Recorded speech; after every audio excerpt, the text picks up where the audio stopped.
kata Bang Galih, jika berkenan gitu ya, tolong dibahas. Terima kasih. Oke, soal TWK pengamalan nilai-nilai Pancasila. Oke, nomor 1 katanya nih. Terjadinya demonstrasi besar-besaran di wilayah Provinsi Papua dan Papua Barat yang disertai dengan aksi persekusi, pengerusakan dan penjarahan di kantor pemerintahan adalah wujud penerapan penyampaian suara publik di muka umum yang bertentangan dengan Pancasila, khususnya sila ke bla bla bla. Oke kawan-kawan ya, soalnya sangat keren sekali, makanya sangat tertarik untuk membahas ini, makanya dibuatkan pembahasan yang mudah-mudahan ini bisa bermanfaat untuk kita semua gitu kawan-kawan ya. Oke kawan-kawan, ini karena di sini ada, memang betul ya, ada suara publik di muka umum ya, berarti unjuk rasa. Sebagaimana yang sudah Maki katakan di video sebelumnya, bahwa penyampaian suara publik di muka umum itu ada berbagai macam caranya. Ada unjuk rasa atau demonstrasi gitu kan ya.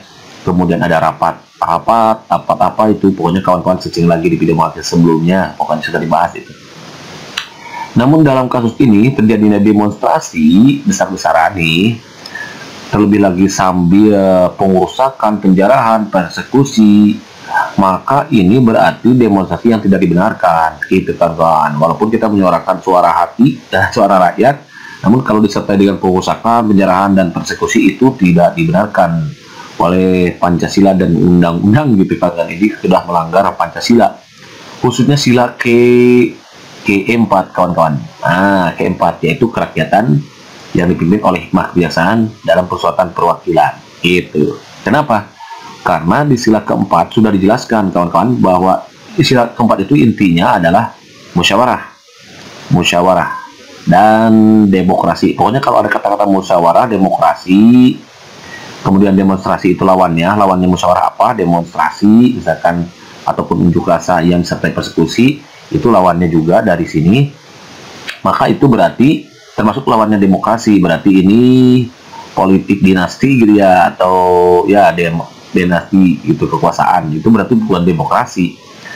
Ini termasuk lawannya, berarti itu nanti kaitannya dengan sila keempat, kerakyatan dipimpin oleh hikmah kebiasaan dalam permusyawaratan perwakilan. Jadi kalau mau tahu ini lebih tepatnya di butir. Nah ini kawan-kawan nanti perlu tahu juga, ada butir 36 butir, biasanya 36, kemudian disempurnakan jadi 45 butir pengamalan Pancasila nih. Ini berdasarkan TAP MPR nomor 1 tahun 2003. Jadi TAP MPR gitu ya, nomor 1 tahun 2003. 2003. Asalnya 36, kemudian disempurnakan jadi 45 butir. Di mana di butir di Pancasila sila keempat ini, ya, Pancasila itu terdapat 10 butir. Di antaranya nomor 1 nih, kalau kamu mau tahu boleh kita baca bareng-bareng ya. Sebagai warga negara dan warga masyarakat, setiap manusia Indonesia mempunyai kedudukan, hak, dan kewajiban yang sama. Nah, berarti ini nomor 1. Nomor 2, tidak boleh memaksakan kehendak kepada orang lain. Nah, ini berarti demonstrasi itu kan memaksakan kehendak. Nah, apalagi disertai dengan pengusahaan dan penjarahan, bisa nanti melanggar ke sini. Sila keempat butir kedua. Atau misalkan mengutamakan musyawarah dalam mengambil keputusan untuk kepentingan bersama. Nah, dia tidak mengutamakan musyawarah, berarti bisa masuk ke butir ke 3, tapi lebih butir ketiga itu untuk sila keempat lebih kepada musyawarahnya ya, bukan pelanggarannya. Kemudian musyawarah untuk mencapai mufakat diliputi oleh semangat kekeluargaan. Berarti ini tidak musyawarah, melanggar ke sini juga, ini melanggar ke sini juga sama, melanggar ke sini juga sama gitu ya, sorry ya. Berarti dia tidak mengutamakan musyawarah, berarti sudah melanggar ini, mengutamakan musyawarah. Terus tidak musyawarah untuk mencapai mufakat, karena dia langsung marah-marah besar gitu ya, langsung pengerusakan dan penjarahan, itu bertentangan jelas kawan-kawan. Menjunjung tinggi setiap keputusan yang capai sehingga hasil musyawarah ya, dengan etikat baik dan rasa tanggung jawab menerima dan melaksanakan hasil keputusan musyawarah, bukan tidak musyawarah diutamakan kepentingan bersama di atas kepentingan pribadi, dan bukan musyawarah dilakukan dengan akal sehat dan sesuai dengan hati nurani, bukan keputusan yang diambil harus dapat bertanggung jawab, oke, bukan memberikan kepercayaan kepada wakil-wakil yang dipercayai untuk melaksanakan pemusyawaratan. Jadi ini telah melanggar sila keempat, lebih tepatnya butir 2, 3, dan 4. Dia tidak memaksakan, tidak boleh memaksakan, karena dia memaksakan. Kalau demonstrasi seperti ini berarti memaksakan kehendak.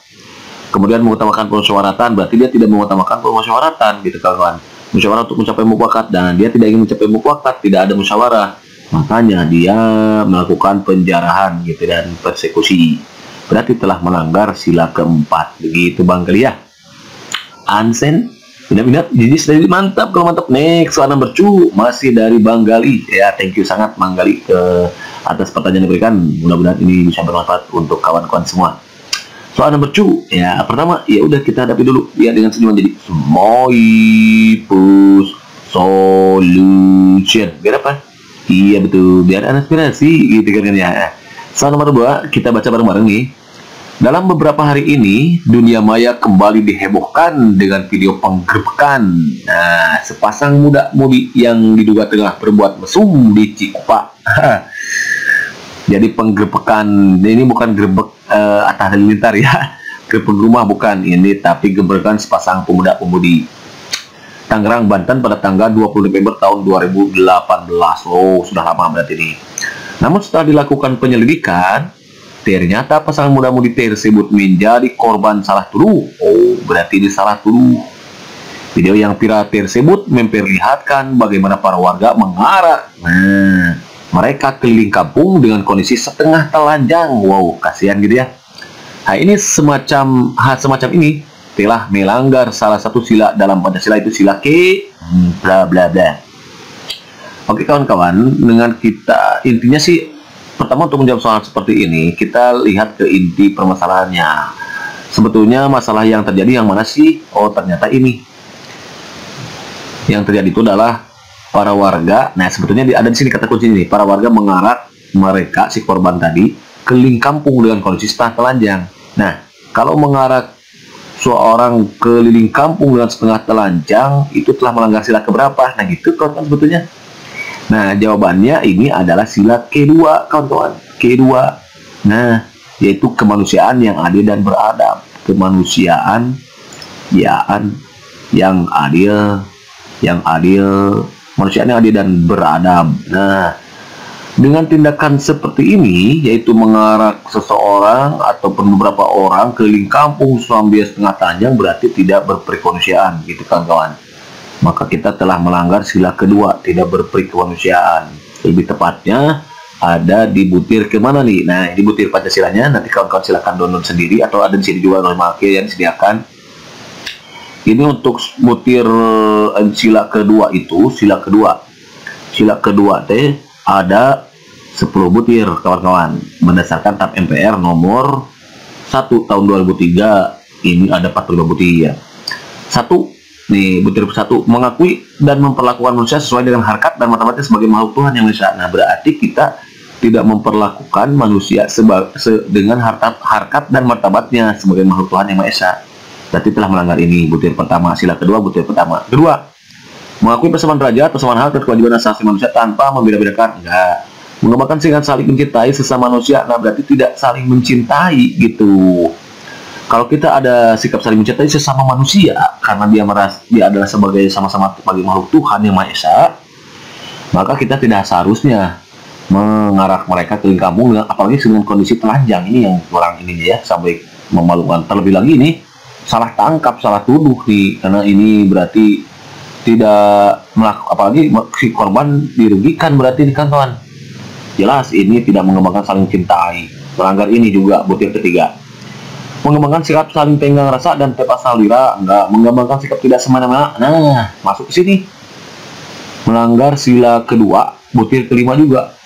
Mengembangkan sikap tidak semena-mena, berarti dengan kita mengarak mereka keliling kampung, apalagi kondisi tengah telanjang, berarti kita telah memperlakukan orang tersebut semena-mena gitu. Nggak boleh tuh.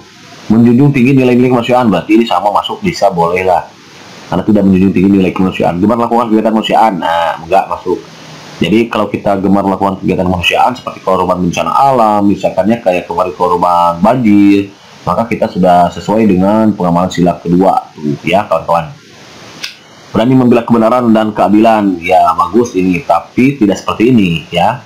Bangsa Indonesia merasa diri sebagai bagian dari seluruh umat manusia, mengembangkan sikap hormat, menghormati dan dengan bangsa lain. Oke kawan-kawan. Berarti kasus ini yang melanggar sila kedua, lebih tepatnya butir ketiga, butir kelima, dan butir keenam kawan-kawan ya. Jadi jawaban yang paling tepat untuk soal nomor 2 ini adalah melanggar sila kedua karena tidak berperi kemanusiaan dan berperi keadilan gitu kan kawan. Begitu Anseng. Inap-inap, ididis tadi mantap kalau mantap.